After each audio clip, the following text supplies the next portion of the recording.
राज्यातील 29 महानगरपालिकांच्या निवडणुकीचे निकाल हे 16 जानेवारीला जाहीर झाले।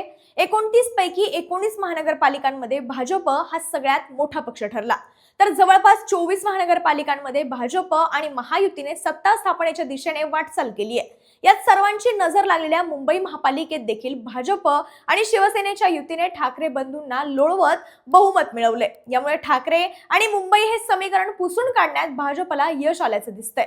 अशाच प्रकारचं अजून एक समीकरण आहे ते म्हणजे ठाणे आणि शिंदे। ठाणे हा उपमुख्यमंत्री एकनाथ शिंदेंचा अभेद्य बालेकिल्ला मानला जातो। गेल्या काही दशकांपासून ठाण्यामध्ये शिवसेनेची आणि त्यातही शिंदेंची सत्ता आहे। शिवसेनेत फूट पडल्यानंतर ठाण्यातील जवळपास सगळेच नगरसेवक शिंदेंच्या बाजूने असल्याचं आपण सर्वांनीच पाहिलं।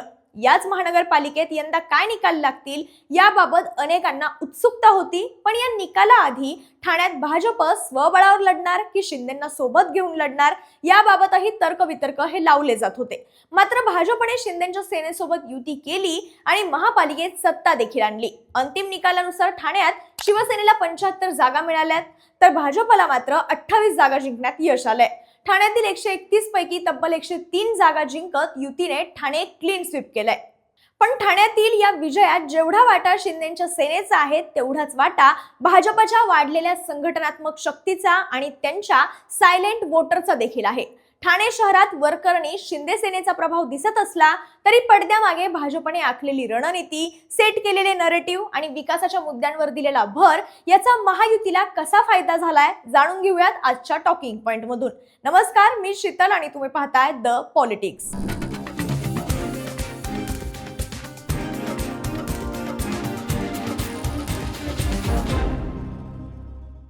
ठाणे म्हटलं की आठवतात ते धर्मवीर आनंद दिघे आणि उपमुख्यमंत्री एकनाथ शिंदे। मात्र सध्याच्या राजकीय गणितात या महानगरपालिका निवडणुकीत ठाण्यात जरी उघडपणे कमळ फुललेलं दिसत नसलं तरी त्यांची मुळं किती खोलवर रुजली आहेत हे मात्र स्पष्ट झालंय। मागील काही काळापासून निवडणुकीच्या राजकारणात भाजप ठाण्यात सर्वात मोठा पक्ष म्हणून सातत्याने पुढे आलाय। त्यानंतर भाजपच्या कामगिरीचा आलेख हा चढता राहिलाय आणि हा आलेख चढता राहील यासाठी भाजप जाणीवपूर्वक प्रयत्न करत असल्याचं देखील दिसत आलंय। उदाहरण म्हणून याच महानगरपालिका निवडणुकीची चर्चा केली तर ठाण्यात सुरुवातीला नमो भारत आणि नमो ठाणे असे बॅनर्स लागले। त्यामुळे भाजप एकला चलोच्या भूमिकेत असल्याचं चित्र हे निर्माण झालेलं। कार्यकर्ते आक्रमक झालेले, सर्व जागांवर लढायचं किंवा युतीतील वाटाघाटीत अधिक जागा मिळवायच्या असा त्यांचा आग्रह होता। मात्र इथे भाजपचे निवडणूक प्रभारी आमदार निरंजन डावखरे यांनी सामंजस्याची भूमिका घेतली। ठाण्यात युतीमध्ये भाजपच्या वाट्याला 38 जागा आल्या, मात्र त्यापैकी 8 जागा मुंब्र्यातील आणि 3 राबोडी मधल्या होत्या, जिथे मेजॉरिटी मतदार मुस्लिम वर्गातला असल्यानं भाजपला यश मिळणं कठीण मानलं जात होतं। उरलेल्या 28 पैकी 28 जागा जिंकत भाजपने 100% स्ट्राईक रेट राखलाय हे निकालांमधून स्पष्ट होतं। ज्याप्रमाणे राज्यात भाजपच्या विजयाचे शिल्पकार देवेंद्र फडणवीस यांना मानलं जातंय, त्याचप्रमाणे ठाण्यात या यशाचे शिलेदार निरंजन डावखरे असल्याचं बोललं जातंय।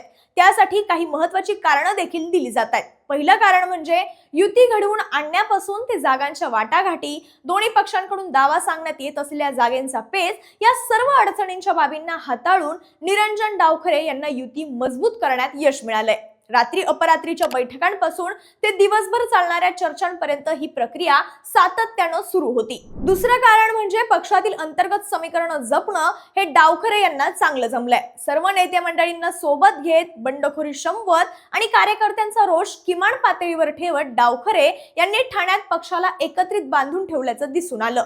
यात प्रदेशाध्यक्ष रवींद्र चव्हाण यांनी डावखरे यांना दिलेलं बळ याचीही चर्चा मोठ्या प्रमाणात होतीये। बऱ्याच काळापासून ठाण्यात शिवसेनेची सत्ता आहे, त्यामुळे शिवसेनेविरोधात ऑन ग्राउंड अँटी इन्कम्बन्सी होती, पण ही नाराजी भाजपपर्यंत पोहोचू नये याची पुरेपूर काळजी पक्षाने घेतली। केंद्र व राज्य सरकारची यशस्वी कामगिरी आणि त्यांचं व्हिजन ठळकपणे मांडणारी नवी पायाभरणी, तसंच मोदी आणि फडणवीस यांच्या क्रेडिबिलिटीच्या आधारे प्रचाराला सकारात्मक दिशा मिळाली। तिसरा मुद्दा जो ठाण्यात भाजपसाठी फायदेशीर ठरला तो म्हणजे मुख्यमंत्री फडणवीस यांचा ठाण्यातला थेट संवाद। भाजपने जाहीर सभांपेक्षा या नवीन प्रचार पद्धतीवर भर दिला। फडणवीसांनी राजकीय भाषण दिलं नाही, केलेली कामं, भविष्यातील आराखडे आणि त्याचा ठाण्यासाठी होणारा उपयोग यावर आधारित आपलं ठाणे आपला देवाभाऊ या कार्यक्रमातून ठाणेकरांशी डायरेक्ट संवाद साधला। मेट्रोचं विस्तारत असलेलं जाळं, कोस्टल रोड, ट्विन टनेल हे सगळे मुद्दे या मुलाखतीत मांडत मुख्यमंत्र्यांनी त्यांचं ठाण्यासाठी असलेलं व्हिजन हे स्पष्ट केलं. आता चौथा मुद्दा, जितका हा प्रचार नाविन्यपूर्ण होता तितकाच इफेक्टिव्ह सुद्धा. गडकरी रंगायतांमध्ये जो आपलं ठाणे आपला देवाभाऊ कार्यक्रम झाला, तो कार्यक्रम लाईव्ह ऑडियन्स व्यतिरिक्त अनेक मोक्याच्या ठिकाणांवर लाईव्ह प्रदर्शितही केला गेला. यामुळे उपक्रमाची चर्चा ही सर्वत्र झाली. भाजपने प्रचाराचा हाच प्रयोग राज्यातील इतर महानगरपालिका क्षेत्रात सुद्धा केल्याचं दिसलं.